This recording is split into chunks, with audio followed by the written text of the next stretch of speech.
सुप्रभात विद्यार्थियों, मैं राकेश सिंह आज से हिंदी कक्षा 10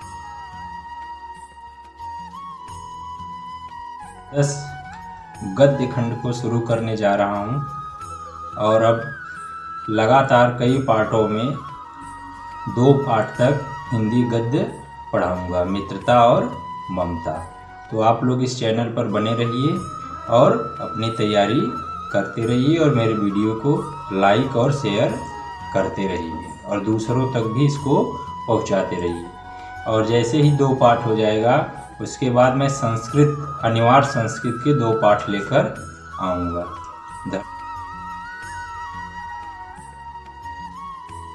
धन्यवाद।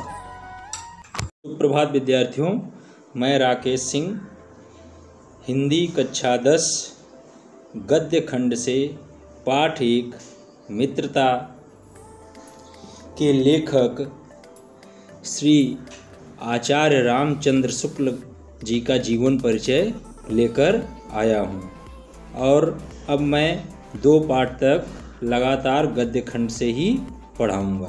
तो इसके पहले मैं पढ़ाना स्टार्ट करूँ, आप लोगों से अनुरोध है कि आप लोग मेरे चैनल को लाइक करिए, सब्सक्राइब करिए और वीडियो को दूसरे के साथ शेयर करिए। घंटी के बेल आइकन को प्रेस करें ताकि जब भी कोई नया वीडियो आए तो आपको तुरंत सूचना मिल जाए। और आप लोग जब भी वीडियो देखें तो पूरा वीडियो देखें और एक बार में नहीं समझ में आया तो 2 बार में वीडियो देखिए, लेकिन अच्छे से समझिए। तो चलिए शुरू करते हैं। आचार्य रामचंद्र शुक्ल जी का जीवन परिचय, इन्होंने मित्रता पाठ लिखा है। तो आचार्य रामचंद्र शुक्ल का जीवन परिचय देखिए। इनका जन्म हुआ था सन 1884 ईस्वी में बस्ती जिले के अगोना नामक गांव में। पिता पंडित चंद्रबली शुक्ल की नियुक्ति सदर कानूनगो के पद पर मिर्जापुर में हुई तो समस्त परिवार वहीं आकर रहने लगा। जिस समय शुक्ल जी की अवस्था 9 वर्ष की थी, उनकी माता का देहांत हो गया। मातृ सुख के अभाव में, अर्थात माता की मृत्यु हो गई तो माता का सुख उन्हें नहीं मिला।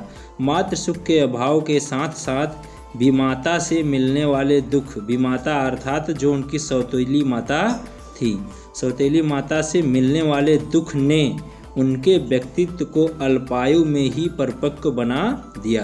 अर्थात 9 वर्ष की अवस्था में उनकी माता की मृत्यु हो गई और उन्हें सौतेली माता के साथ रहना पड़ा। इन दोनों कष्टों के साथ ही वे 9 वर्ष की अल्पायु वर्ष में ही वे परिपक्व हो गए थे।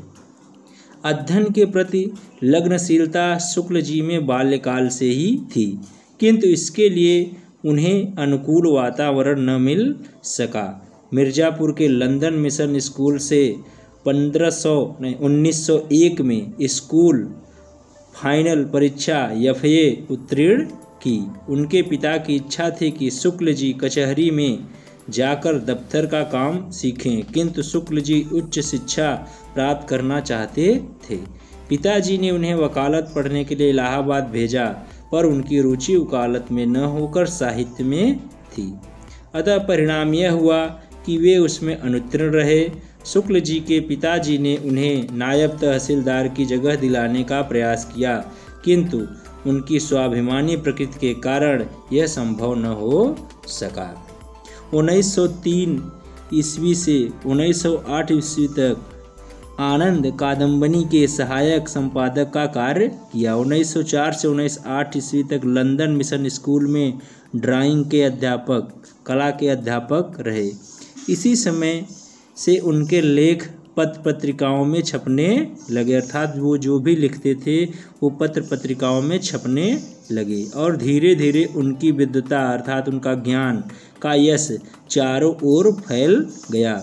उनकी योग्यता से प्रभावित होकर सन 1908 ईस्वी में काशी नागरी प्रचारिणी सभा ने उन्हें हिंदी शब्द सागर के सहायक संपादक का कार्यभार सौंप दिया, जिसे उन्होंने सफलतापूर्वक किया। श्याम सुंदर दास के शब्दों में शब्द सागर की उपयोगिता और सर्वांग पूर्णता का अधिकांश श्रेय पंडित रामचंद्र शुक्ल को प्राप्त है। वे नागरी प्रचारिणी पत्रिका के भी संपादक रहे। सन 1919 ईस्वी में काशी विश्वविद्यालय में हिंदी के प्राध्यापक नियुक्त हुए, जहां बाबू श्याम सुंदर दास की मृत्यु के बाद 1937 से जीवन के अंतिम काल 1941 तक विभागाध्यक्ष का पद सुशोभित किया।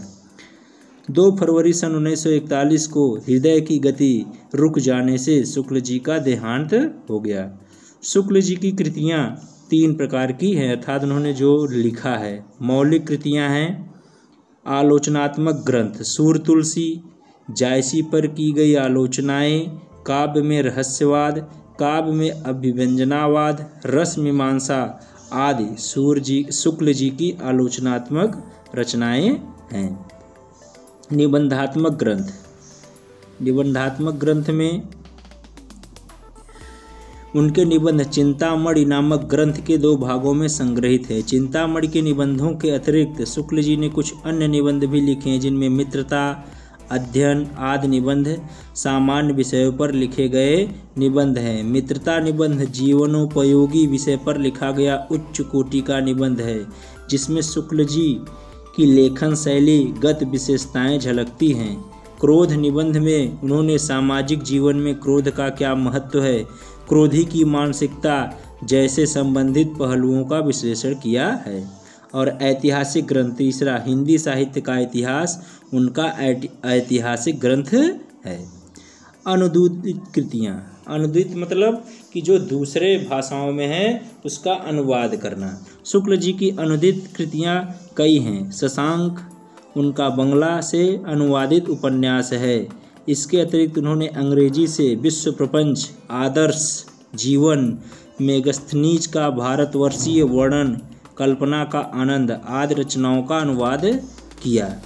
संपादित कृतियाँ, जिसका संपादन किया उन्होंने, संपादित ग्रंथों में हिंदी शब्द सागर, नागरी प्रचारिणी पत्रिका, भ्रमर गीत, सार, सूर, तुलसी, जायसी ग्रंथावली उल्लेखनीय हैं। भाषा, शुक्ल जी के गद्य साहित्य की भाषा खड़ी बोली और उसके प्रायः 2 रूप मिलते हैं, क्लिष्ट और जटिल। गंभीर विषयों के वर्णन तथा आलोचनात्मक निबंधों के भाषा का क्लिष्ट रूप मिलता है। विषय की गंभीरता के कारण ऐसा होना स्वाभाविक भी है। गंभीर विषयों को व्यक्त करने के लिए जिस संयम और शक्ति की आवश्यकता होती है वह पूर्णतः विद्यमान है।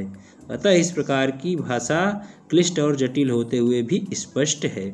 उसमें संस्कृत के तत्सम शब्दों की अधिकता है। सरल और व्यवहारिक, भाषा का सरल और व्यवहारिक रूप शुक्ल जी की मनोवैज्ञानिक निबंधों में मिलता है।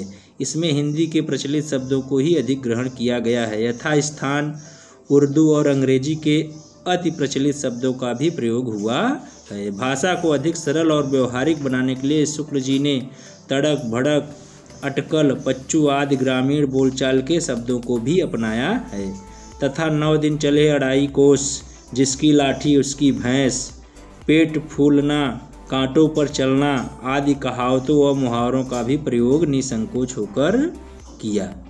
शैली, शुक्ल जी की शैली पर उनके व्यक्तित्व की पूरी छाप है। शैली उसे कहा जाता है कि जिस रूप में लिखा जाता है निबंध या कहानी, तो प्रत्येक वाक्य पुकार कर कह देता है कि वह उनका है। सामान्य रूप से शुक्ल जी की शैली अत्यंत प्रौढ़ और मौलिक है। प्रौढ़ मतलब प्राचीन, और मौलिक जो मुख्य रूप से प्राकृतिक हो, जिसमें बनावटीपन न हो, उसमें गागर में सागर पूर्ण रूप से विद्यमान है।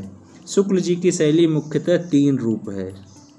आलोचनात्मक शैली, शुक्ल जी ने अपने आलोचनात्मक निबंध इसी शैली में लिखे हैं। इस शैली की भाषा गंभीर है, उनमें संस्कृत के तत्सम शब्दों की अधिकता है। वाक्य छोटे छोटे, संयत और मार्मिक है। भावों की अभिव्यक्ति इस प्रकार हुई है कि उनको समझाने में किसी प्रकार की कठिनाई नहीं होती।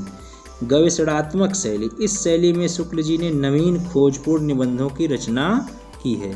आलोचनात्मक शैली की अपेक्षा यह शैली अधिक गंभीर और दुरूह है। इसमें भाषा क्लिष्ट है, वाक्य बड़े बड़े हैं और मुहावरों का नितांत अभाव है।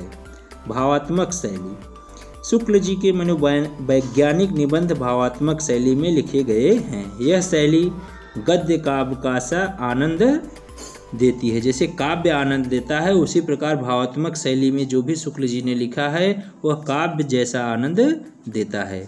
इस शैली की भाषा व्यवहारिक है। भावों की आवश्यकता अनुसार छोटे और बड़े दोनों ही प्रकार के वाक्यों को अपनाया गया है। बहुत से वाक्य तो सूक्त रूप में प्रयुक्त हुए हैं, जैसे बैर क्रोध का आचार या मुरब्बा है। इसके अतिरिक्त शुक्ल जी के निबंधों निगमन पद्धति, अलंकार योजना, तुकदार शब्द, हास्य व्यंग, मूर्तिमता आदि अन्य शैलीगत विशेषताएं भी मिलती हैं। तो आप लोग पहले इनका जीवन परिचय तैयार कर लीजिए। इसके बाद अगले पार्ट में मैं मित्रता पाठ को पढ़ाऊंगा।